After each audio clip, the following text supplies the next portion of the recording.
Bismillahirrahmanirrahim. Assalamualaikum warahmatullahi wabarakatuh.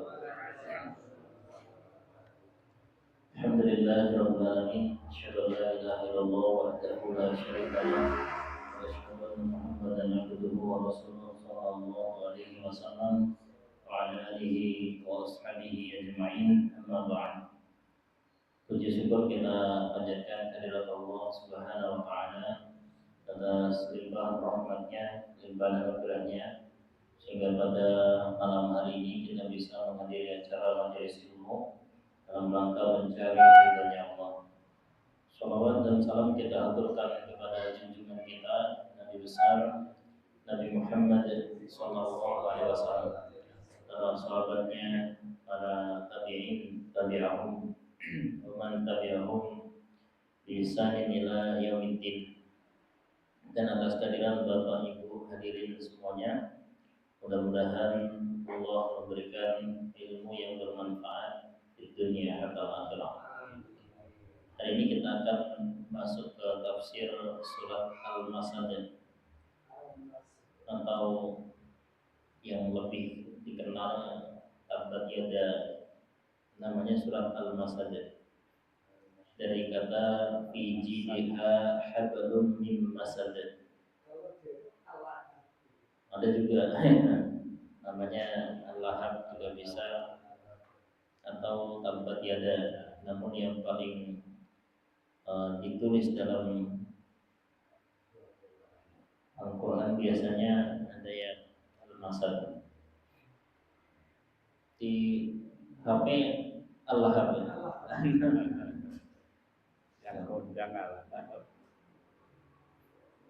Kalau di Quran apa? Al-Lahab. Al-Lahab. Yang saya kenal malah Al-Masad. Bismillahirrahmanirrahim. Tabbat yada abi lahabin wa tabb, ma aghna anhu maluhu wa ma kasab, sayasla naran dzata lahab, wa imra'atuhu hammalatal hatab, fi jidha hablum min masad. Surat ini bercerita tentang Abu Lahab. Yang Abu Lahab ini adalah paman dari Rasulullah Shallallahu Alaihi Wasallam. Ada kadang-kadang hadis, ya, hadis mauquf yang itu diriwayatkan oleh Imam Al-Bukhari, menjelaskan impian seorang sahabat yang melihat Abu Lahab, itu kemudian dijadikan dalil untuk memperingati Maulid Nabi. Sebagaimana yang sering kita dengar bahwa orang kafir saja itu mendapatkan syafaat karena bahagia dengan kelahiran Nabi Muhammad Sallallahu Alaihi Wasallam. Nah, kita lihat bagaimana Abu Lahab ini. Tabbat yada abi lahabin wa tabb, ya, celaka, binasa kedua tangannya Abu Lahab, dan watab, dan sungguh binasa siapa Abu Lahab. Taukid, ya. Jadi ini adalah informasi, ya, informasi dari Allah Subhanahu wa taala bahwa Abu Lahab ini akan menjadi orang yang celaka. Seandainya Al-Quran ini tidak benar dari sisi Allah, maka Abu Lahab bisa saja beriman. Seandainya Abu Lahab itu mendengar ayat ini kemudian dia beriman, itu akan memusingkan, membingungkan orang pada akhirnya, kan? Katanya Abu Lahab masuk neraka, tapi kok ini beriman, kan begitu. Tapi kenyataannya ketika dikabarkan begini, sampai akhir hidupnya pun Abu Lahab ya tetap tidak beriman, menunjukkan bahwa apa yang dijelaskan dalam Al-Quran itu tidaklah salah, memang betul begitu. ma aghna anhu maluhu wa ma kasaba. Hartanya dan hasil kerjanya, ya, maksudnya anaknya tidak mampu menolak siksa. Abu Lahab itu sesumbar bahwa kalaupun benar yang diucapkan Muhammad bahwa nanti di akhirat akan ada siksa, maka saya akan selamat dari siksa itu karena punya harta dan anak. Nah, hadis ini diriwayatkan oleh Imam Bukhari. Haddatsana Muhammad bin Salam, haddatsana Abu Muawiyah, haddatsana Al-A'mash an Amr bin Murrah, an Sa'id bin Jubair, an Ibni Abbas, anna Nabiyya sallallahu alaihi wasallam kharaja ila al-Batha. Suatu saat Nabi sallallahu alaihi wasallam keluar menuju tanah Batha. Fasa'ida al-jabal, maka dia naik al-jabala pada gunung bukit. Fanada ya sobaha, ini panggilan. Kalau orang Arab itu kalau ada orang teriak ya sobaha, itu berarti ada informasi yang sangat penting yang akan disampaikan. Maka mereka biasanya pasti berkumpul. Jadi kalau di Indonesia kurang lebih kayak kentongan gitu, tong tong tong, wah ini ada sesuatu ini. Kemudian orang-orang berkumpul. Nah, fajatama'at ilaihi Quraisyun, maka orang-orang Quraisy waktu itu berkumpul kepada Nabi. Faqala, maka bertanya siapa Nabi, ara'aitum in haddathtukum anna al-aduwa musbihukum au mumsikum akuntum tusaddiquni. Nabi bertanya kepada mereka karena waktu itu sebenarnya Nabi sudah diperingatkan oleh Waraqah bin Naufal bahwa mereka akan menolak dan akan mengusirmu. Ketika Nabi bercerita tentang kedatangan makhluk yang ternyata dikonfirmasi adalah malaikat Jibril. Nabi bertanya, awa mukhrijibi, apa mungkin saya akan diusir oleh kaumku? Padahal status Nabi Muhammad waktu itu adalah orang yang paling dicintai di Mekah, bahkan mendapatkan gelar Al-Amin. Setiap orang tua selalu menasehati anaknya agar dia meniru sifatnya, akhlaknya Muhammad waktu itu. Nah, sehingga Nabi ingin ngetes angin, kalau kita tes angin gitu ya. Jadi coba Nabi memanggil orang-orang Quraisy, masihkah mereka pada posisi yang sama, yaitu ketika Nabi memberitahu sesuatu mereka percaya. Bahkan Nabi bertanya sesuatu yang tidak mungkin sebenarnya. Bagaimana pendapat kalian jika aku bercerita pada kalian sesungguhnya musuh akan menyerang kalian di waktu pagi atau di waktu sore? Ini padahal kondisi damai. Seandainya saya kabarkan ini ada musuh yang mau menyerang pagi ini atau sore ini, kira-kira kalian percaya? Akuntum tusaddiquni, apakah kalian percaya kepadaku? Lalu berkata mereka, na'am, iya. Muhammad yang ngomong ya percaya. Nah, kalau maka bersabda Nabi, fa inni nadhirun lakum baina yaday adzabun syadid. Maka sesungguhnya saya ingin menakut-nakuti kalian, memperingatkan kalian bahwa di depan kalian, maksudnya di akhirat, nanti ada siksa yang sangat berat. Faqala, maka berkata siapa Abu Lahab, alihada jama'tana, apakah karena ini engkau mengumpulkan kami? Tabban laka, celaka engkau. Kalau apa berita tidak bermutu begini kamu mengumpulkan kami. Fa'anzalallah, maka Allah menurunkan tabbat yada abi lahabin wa tab. celaka dua tangannya Abu Lahab. Dua tangan ini kalau dalam bahasa Al-Quran namanya bahasa majaz, sama dengan Indonesia. Kok tidak kelihatan batang hidungnya? Bukan berarti batang hidungnya saja, tapi orangnya maksudnya. Nah, tabbat yada Abi Lahab maksudnya Abu Lahab akan menjadi orang yang celaka. Ila akhiri, sampai akhir dari ayat ini. Bahkan hadis lain ya tentang Abu Lahab ini luar biasa dia. Luar biasa dalam bagaimana caranya merintangi dakwah dari Rasulullah Shallallahu Alaihi Wasallam. Nah, dalam hadis-hadis yang lain, ya, namanya Abu Lahab adalah Abdul Uzza ibnu Abdul Muttalib. Abdul Uzza ibnu Abdul Muttalib. Dia termasuk banyak menyakiti dan menghalangi Rasulullah Shallallahu Alaihi Wasallam dalam berdakwah. Nah, sebuah hadis yang diriwayatkan oleh Imam Ahmad, akhbarani rajulun yuqalu lahu Rabi'ah ibnu Abbad. Saya dikabari seorang laki-laki yang bernama Rabi'ah ibnu Abbad min Bani Dhil, dari Bani Dhil, wa kana jahiliyah, dan Rabi'ah ibnu Abbad ini sebenarnya orang jahiliyah, orang yang tidak beriman.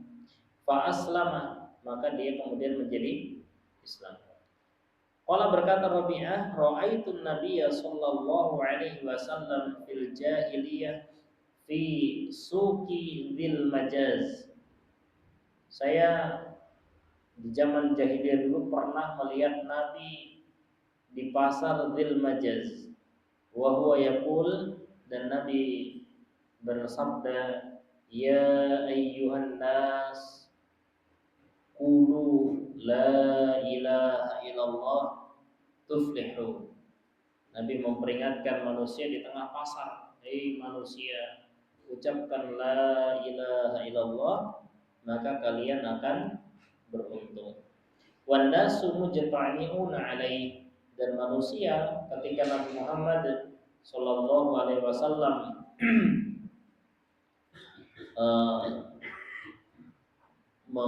menjelaskan sesuatu, mereka mengurumuni Nabi. Ternyata wara'ahu, di belakangnya Nabi, rajulun wadi'ul wajhi, ada seorang laki-laki yang cerah wajahnya, cerah wajahnya. Kemudian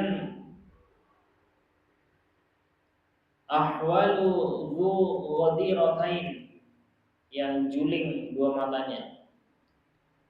Juling ini kero ya Pak. Bukan PC, tapi dia kalau memandang itu tidak layaknya orang normal itu ya. Iya, bagus. Bisa kedua mendekat, bisa berjauhan. Nah, jadi ketika Nabi sudah menyampaikan tentang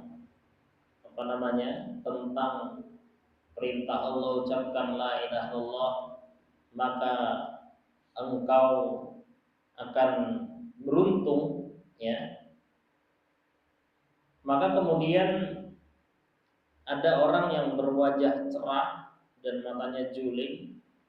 Yaqul, dia berkata, innahu sabiyyun kadhibun. Setelah Nabi mengucapkan dakwahnya, maka kemudian dia naik ke panggung yang sama dan mengatakan sesungguhnya dia anak-anak yang pendusta. Setiap Nabi dakwah, terus begitu Nabi turun naik ya, itu pendusta itu.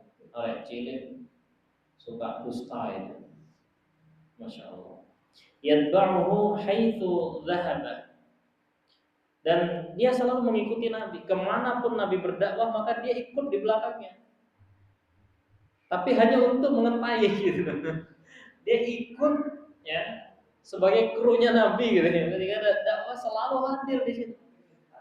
Tapi untuk mengentai, begitu Nabi selesai dakwah, dia naik terus Kasih tahu ini pendusta, jangan dipercaya. Kan kalau di dalam hadis yang lain, saya ini pamannya. Saya ini pamannya, seandainya dia itu benar, pasti saya ngikuti dulu. Nah, jadi selain yang begitu. Maka kemudian faqalu, maka berkata mereka, hadza ammuhu Abu Lahab. Sebenarnya laki-laki yang selalu mengikuti dia kemanapun dia berada itu adalah Abu Lahab namanya. Nah, ketika Rasulullah mengatakan, ya bani fulan, inni Rasulullah ilaikum amurukum an ta'budullaha la tusyriku bihi syai'an wa tusaddiquni wa tamna'uni hatta nafida 'anillahi ma ba'athani bih. Hai Bani Fulan, saya adalah utusan Allah untuk kalian. Aku perintahkan kalian untuk menyembah Allah, tidak menyekutukannya, dan agar membenarkanku. Ya. Wa idza faragha min maqalatihi qala al-akhar min khalfihi. Ketika Nabi sudah selesai mengucapkan dakwahnya, maka berkatalah yang lainnya di belakangnya, ya Abu Lahab itu, ya Bani Fulan, hadza yuridu minkum an tasluhu Allata wal Uzza wa khulafa'akum minal jin ila ma ja'a bihi minal bid'ati wad dhalalah fala tasma'u lahu. Maka dia akan hadir di situ dan mengatakan, ya, wahai fulan, orang ini, ya Nabi Muhammad ini menginginkan agar kalian menjauhi Lata dan Uzza serta jin teman-teman kalian dari Bani Malik, dan dia ingin mengajari kalian bid'ah dan sesat, maka jangan kalian dengarkan dan jangan kalian ikuti. Nah, selalu ngikuti tapi ngomong begitu. Nah, kemudian faqultu li abi man hadza. Ketika saya mendengar itu, kemudian saya tanya, siapa sih orang ini kok sangat setia mengikuti Nabi tapi untuk mentai? Sombong ini. Maka ayah menjawab, hadza ammu Rasulullah. Hadza ammu Rasulillah. Itu adalah paman dari Rasulullah sallallahu alaihi wasallam. Nah, jadi Bapak Ibu sekalian, kadang-kadang dakwah itu justru tidak diterima dengan orang-orang terdekat. Kadang-kadang yang ngentai itu orang dekat malah. Keluarga. Ya, keluarga. Kadang-kadang seperti itu. Ya. Insyaallah. Banyak. Ya. Sampai sekarang ya. Nah, watabba, dan sungguh dia akan binasa. Ma'alna anhu maluhu wa ma kasaba. Ya. Ma'alna, tidaklah mencukupi anhu maluhu wa ma kasaba. Yakni waladuhu, maksudnya adalah anaknya. Yarawi anna Rasulullah sallallahu alaihi wasallam lamma da'a qaumahu ilal iman, ketika Rasulullah sallallahu alaihi wasallam berdakwah kepada kaumnya, mengajak untuk beriman, qala Abu Lahab, maka Abu Lahab akan mengentai, in kana ma yaqulu ibnu ahi haqqan fa inni aftadi nafsi yaumal qiyamah minal adzabi bimali wa waladi. Kalau memang dakwahnya keponakanku ini betul, bahwa di akhirat nanti ada siksa yang besar, ya, bahasa Al-Qur'annya naba'il azim, ya, cerita yang besar, ya tidak apa-apa, nanti saya akan menembus diri saya dari kiamat dengan harta dan anak saya. Saya tetap aja nggak akan masuk neraka. Saya punya harta banyak, punya anak yang bisa saya membela saya. Fa'anzalallahu ta'ala, maka Allah menurunkan ma aghna anhu maluhu wa ma kasab. Tidaklah bisa menolak darinya apa maluhu, hartanya, wa ma kasaba maksudnya adalah waladuhu, dan anaknya. Punya harta sebanyak apapun, punya anak sebanyak apapun, tidak akan mampu, ya, tidak akan mampu menolak siksa yang akan dialami oleh Abu Lahab. Nah, saya naran dzata lahab. Kelak dia akan masuk ke dalam api, ya, dzata lahabin, yang bergejolak, ya, yang bergejolak. Karena api di neraka itu kalau dalam hadis At-Tirmidzi dipanaskan selama 3000 tahun dan saling bergejolak. Ya, kayak kalau kita bakar api itu saut-sautan. 1000 tahun dibakar api menjadi merah, ya, merah menyala. 1000 tahun dibakar dia menjadi putih, dan 1000 tahun kemudian menjadi hitam. Jadi hitamnya neraka itu adalah api yang sudah dipanaskan selama 3000 tahun. Panasnya 70 kali lipat panasnya api bumi, ya. Ya, 70 kali lipat panasnya api dunia.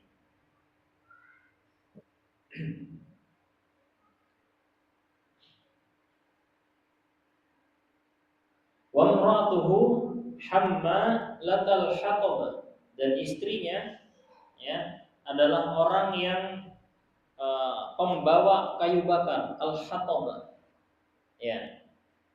Hammalatal hatab, hammalah al-hatab. Hammalah artinya orang yang suka membawa, al-hatab pada kayu bakar. Kalau secara bahasa majazi, ya, tukang ngompor-ngompori. Kalau bahasa asli, ya, pembawa kayu bakar. Maksudnya orang ini sukanya ngompor-ngompori. Nah, pokoknya provokator. Hammalah al-hatabah, fi jidha hablum min masad, dan di lehernya itu ada tali yang terbuat dari sabun. Nah, ini cerita tentang pasangan suami istri yang dilaknati oleh Allah Subhanahu wa taala karena menolak dakwah Rasulullah sallallahu alaihi wasallam, meskipun keluarga Nabi ini keluarga tenanan. Tidak dipertanyakan ini nasabnya nasab tenan atau enggak tenan ini. Ya, jelas ini jelas pamannya Rasulullah. Namun ketika dia tidak beriman, maka tidak ada jaminan baginya untuk selamat dari siksa Allah. Bahkan Rasulullah Shallallahu Alaihi Wasallam dalam hadis yang lain mengancam anak kandungnya yang dicintai, Fatimah, mintalah selama aku bisa, saya di akhirat tidak akan bisa menolong engkau. Nah, saya di akhirat tidak akan bisa menolong engkau. Kalau dalam hadis yang lain, Allah menghukum, ya, istrinya Abu Lahab ini dihukum dengan tali yang terbuat dari api neraka yang dikalungkan di lehernya. Nama istrinya adalah Arwa bintu Harb ibni Umayyah, wahia ukhtu Abi Sufyan. Jadi istrinya Abu Lahab ini namanya Arwa bin Harb ibni Umayyah, saudara perempuan dari Abu Sufyan ibnu Harb. Nah, wa kanat aunan li zawjiha ala kufrihi wa juhudihi wa inadihi, dan dia ini adalah orang yang selalu menolong suaminya untuk mengkufuri Nabi Muhammad sallallahu alaihi wasallam.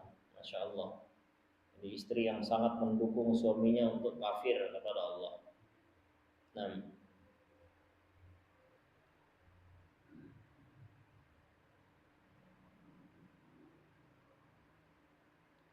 itu tentang surat Al-Masad.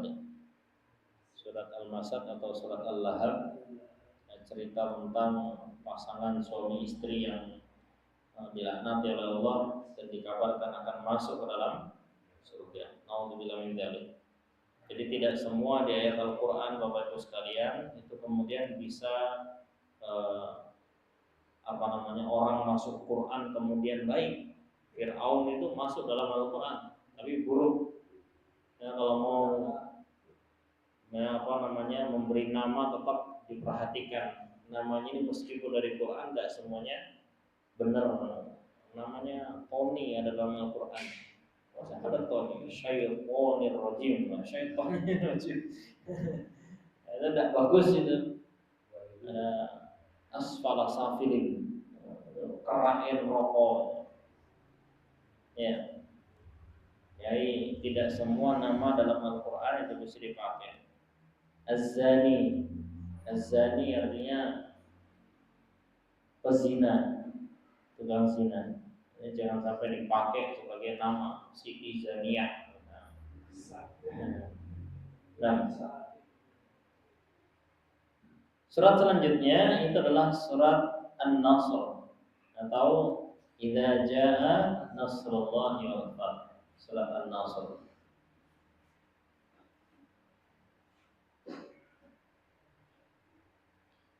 A'udzu billahi minasyaitonir rajim. Idza jaa nasrullahi wal fath wa ra'aitan nasa yadkhuluna fi dinillahi afwaja. Fasabbih bihamdi rabbika wastaghfir innahu kana tawwaba.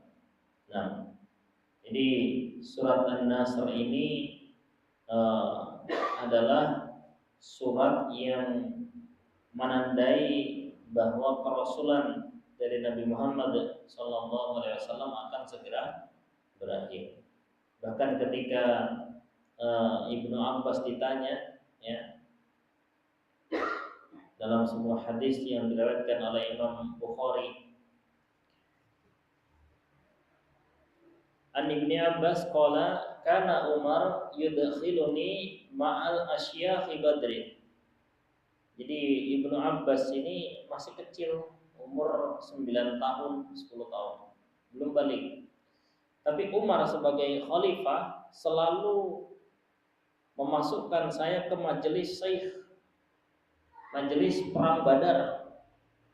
Yang di situ adalah sahabat-sahabat yang awalul mukminin, yang dianggap punya kapasitas keilmuan yang luar biasa.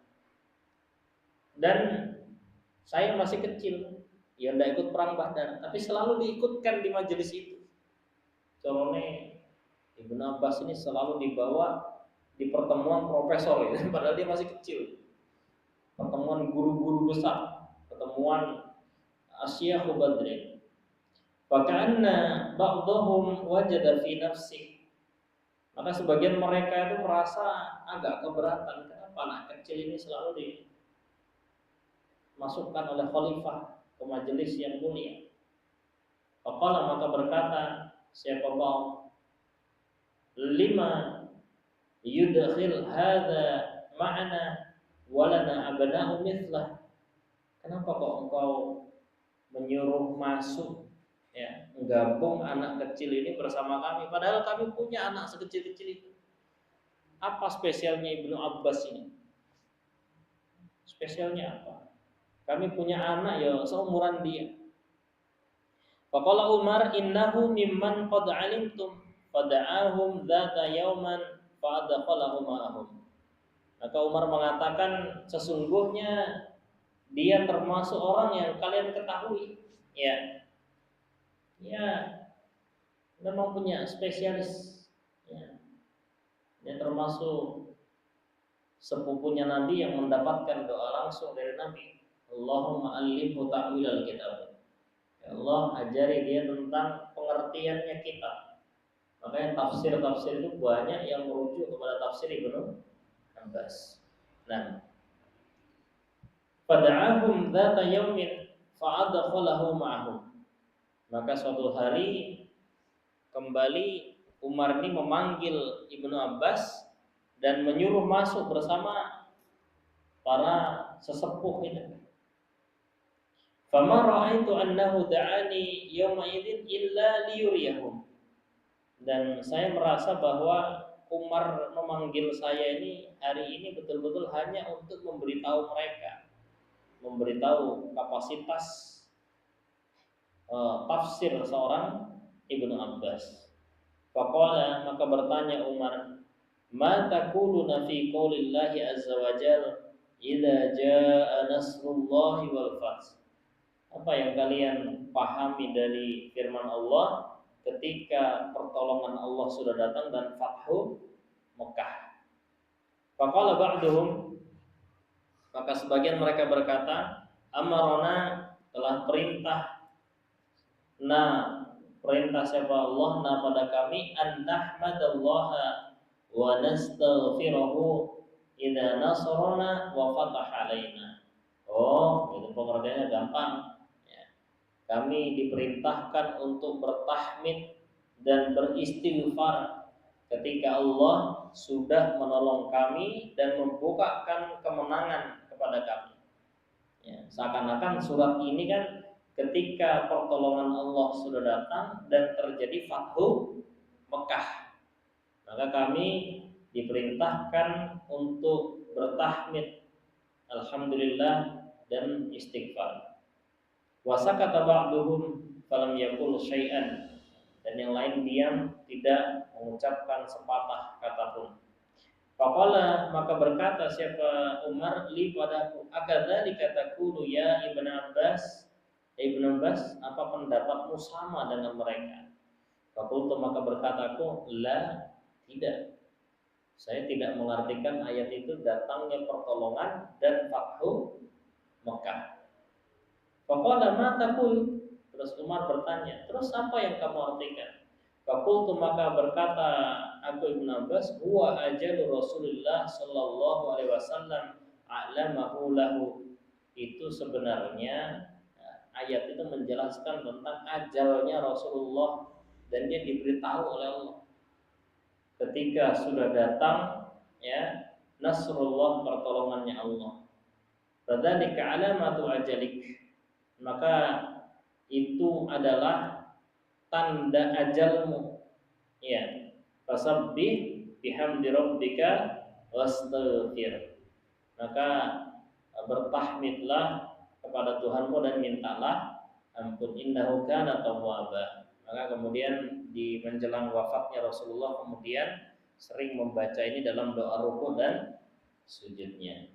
Nah, faqala Umar bin Khattab, la a'lamu minha illa ma taqul. Saya tidak tahu tentang ayat ini seperti ini kecuali apa yang engkau ucapkan.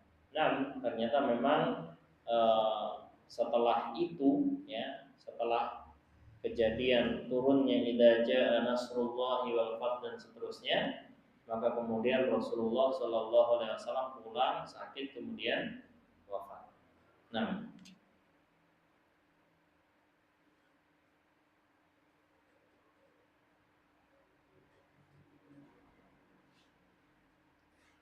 qala Imam Ahmad, haddatsana Muhammad bin Fudail, haddatsana Atha an Sa'id bin Jubair an Ibnu Abbas qala lamma nazalat idza jaa nasrullahi wal fath qala Rasulullah sallallahu alaihi wasallam nu'itu ilayya nafsi.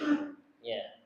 Nah, ketika ayat ini diturunkan, maka Rasulullah sallallahu alaihi wasallam bersabda, ini adalah ucapan bela sungkawa terhadapku, pengumuman kematian terhadap diriku. Nah, dan ayat ini menjelaskan bahwa setelah turunnya ayat ini maka Rasulullah sallallahu alaihi wasallam wafat di tahun itu juga. Nah, wa ra'aitan nasa yadkhuluna fi dinillahi afwaja, dan engkau melihat manusia berbondong-bondong ya, afwajan, berbondong-bondong untuk masuk ke dalam Islam. Karena setelah Fathu Mekah, maka yang masuk itu bukan satu dua, tapi satu suku, atau kabilah datang untuk menyatakan keislamannya. Itu yang dikatakan afwaja. Sama dengan itu loh, yang alam tara kaifa fa'ala rabbuka bi ashabil fil, alam yaj'al kaidahum fi tadlil tarmihim bihijaratin min sijil. Yang ababil itu tadi itu adalah sifat sama dengan ini. Jadi bukan nama burung ababil itu ya, bukan nama burung. Maka Nabi biasanya ya, kalau dalam hadis yang diriwayatkan oleh Bukhari an Aisyah qalat kana Rasulullah sallallahu alaihi wasallam yukthiru an yaqula fi ruku'ihi wa sujudihi. Dia memperbanyak doa dalam rukuk dan sujudnya, subhanakallahumma rabbana wa bihamdik Allahumma firli ya, Allahumma firli. Itu yang sering diucapkan Nabi dalam doa rukuk dan sujud setelah turunnya ayat ini. Kalau sebelum-sebelumnya beliau ya doanya subhana rabbiyal azim, subhana rabbiyal a'la. Namun begitu ayat ini turun, maka rukuk maupun sujudnya Nabi membaca subhanakallahumma rabbana wa bihamdik Allahumma ighfirli. Nah,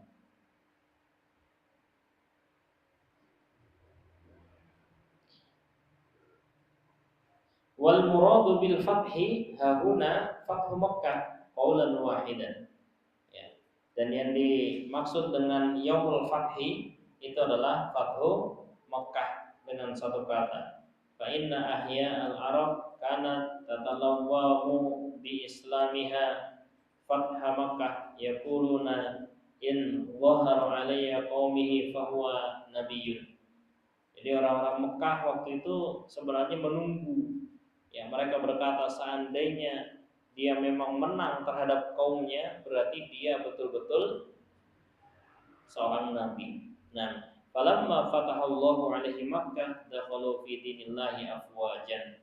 Ketika mereka melihat Fathul Mekah, ya, Mekah sudah ditaklukkan jadi negara muslim, maka kemudian mereka masuk ke dalam Islam dengan berbondong-bondong. Nah, banyak sekali yang pada akhirnya yang masuk ke dalam Islam. Nah,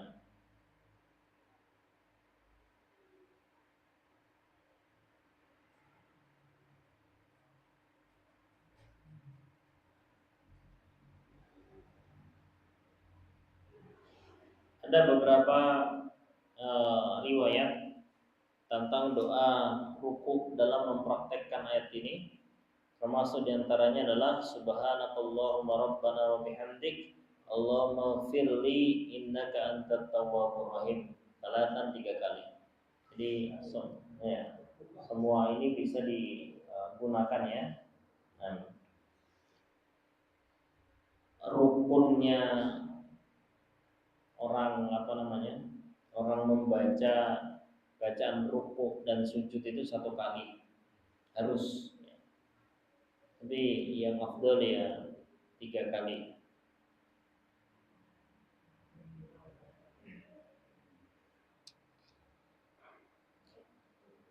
Itu makna dari fasabdi bihamdi rabbika was taghfir. Kalau jadi imam 3 kali dua. Kalau di hadis itu imam itu paling enggak 5 kali. Hadis Imam An-Nasa'i. Supaya memberikan kesempatan kepada makmumnya untuk membaca 3 kali. Nah, kadang-kadang imam itu tidak tega. Kadang-kadang kita sebagai imam itu mikirin perasaannya orang. Ini saya imami kelamaan piye. Ya, mana suratnya sebenarnya tidak panjang gitu ya. Karena ada kemunduran dalam ibadah. Kalau zaman Nabi itu ada orang yang bacanya panjang, makmumnya akhirnya buyar, ya, makmumnya keluar, kemudian dia sholat sendiri, saking panjangnya imam itu. Kemudian dilaporkan kepada Rasulullah Shallallahu Alaihi Wasallam, maka Rasulullah mengatakan, apakah kalian akan merusak kaummu dengan bacaan yang panjang? Tidak boleh panjang-panjang. Cukup gunakanlah surat Mufassal. Nah, kadang-kadang ayat ini, ya Bapak Ibu sekalian, ayat ini, hadis ini kemudian dijadikan alasan untuk orang itu membaca surat pendek-pendek. Padahal kalau kita lihat hadis itu, ya gunakanlah surat mufassal. Nah, surat mufassal itu mulai dari juz 28 itu namanya surat mufassal. Tabarakalladzi ini mufassal. Ya. Amma yatasaalun itu ya mufassal masih. Bahkan Nabi itu kalau dalam hadis yang lain dia cuma sekali kayaknya baca An-Nas dan Al-Falaq gitu. Hanya untuk memberitahu sahabat bahwa ini adalah surat yang penting. Ya.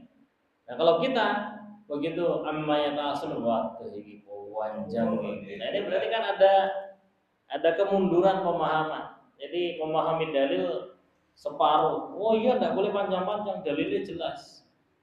Apa dalilnya? Yaitu jangan kamu kamu bikin berat makmum yang mengikutimu di belakang. Namun kenyataannya sekarang itu kependekan. Nah, rada panjang sedikit gitu kira-kira setengah halaman itu loh. Ya, pernah ngimami tarawih pakai setengah halaman itu. Turun dari imamnya ditanyanya sama salah satu orang. Sampai sajane tadarusan nopo nopo ngimami tarawih. Loh, tadarusan itu cuma setengah halaman. Jadi kalau satu dua rakaat itu cuma satu halaman, bukan satu lembar bolak-balik, satu halaman itu bilangnya tadarusan kan. Kalau itu sudah sangat pendek, Ya, biasanya kalau orang-orang yang punya kebiasaan menghafalkan Quran itu satu malam minimal setengah juz, minimal. Kadang-kadang satu juz. Ya. Ini dikasih bacaan 2 ayat 3 ayat sudah panjangan. Ini bukan dalilnya yang harus disalahkan, tapi kitanya yang harus terbiasa untuk mendawa nih, memanjangkan sedikit gitu loh. Nah, ruku itu kira-kira imamnya 5 kali, kemudian kita anggap lama rukunya. Padahal enggak, standarnya Imam An-Nasai itu kalau ruku minimal imam tuh 5 kali, biar makmum bisa tiga kali. Kadang-kadang ada ya makmumnya belum sekali, imamnya sudah Allahu Akbar, Allahu Akbar, Allahu Akbar. Nah, jazakumullah khairan. Semoga Allah memberikan ilmu yang berkah. Menanyakan itu yang dipakai tafsirnya Pak Alam itu tafsir apa? Yang ini Ibnu Katsir. Ibnu Katsir. Nah, cuman Ibnu Katsir itu sendiri ada yang versi mukhtasar, ada yang versi lengkap. Nah, biasanya yang di aplikasi itu yang mukhtasar, hanya 1 atau 2 cerita yang dimuat. Kalau yang versi Maktabah Samilah yang lengkap. Ibnu Katsir termasuk paling panjang tafsirnya. Enggak, termasuk sedang lah ini. Yang Jalalain pendek, Muyasar pendek itu satu. Kalau yang paling panjang itu yang saya punya itu namanya kitab At-Tabari. At-Tabari itu sekitar 18 jilid. Sama dengan Ibnu Katsir di sini. Ibnu Katsir cuma 4 jilid. Saya punya 11 jilid. Oh, itu yang terjemahan. Iya, terjemahan ya 11 jilid. Yang terjemahan itu kan Arab itu dipanjangkan. Kalau yang terjemahannya yang At-Tabari itu 28 jilid. Intinya hampir sama ya Pak. Seperti Jalalain dia meningkat. Beda. Jalalain itu lebih ke arah lughawi bahasa. Kalau tafsir Ibnu Katsir itu lebih ke arah periwayatan. Nah, Ibnu Katsir itu banyak merujuk kepada tafsir At-Tabari. Kitab yang paling banyak menjelaskan tentang tafsir bil manqul atau bil athar itu para sahabat itu adalah At-Tabari. Lebih tua daripada Ibnu Katsir. Jadi Ibnu Katsir itu lebih ringkas sebenarnya.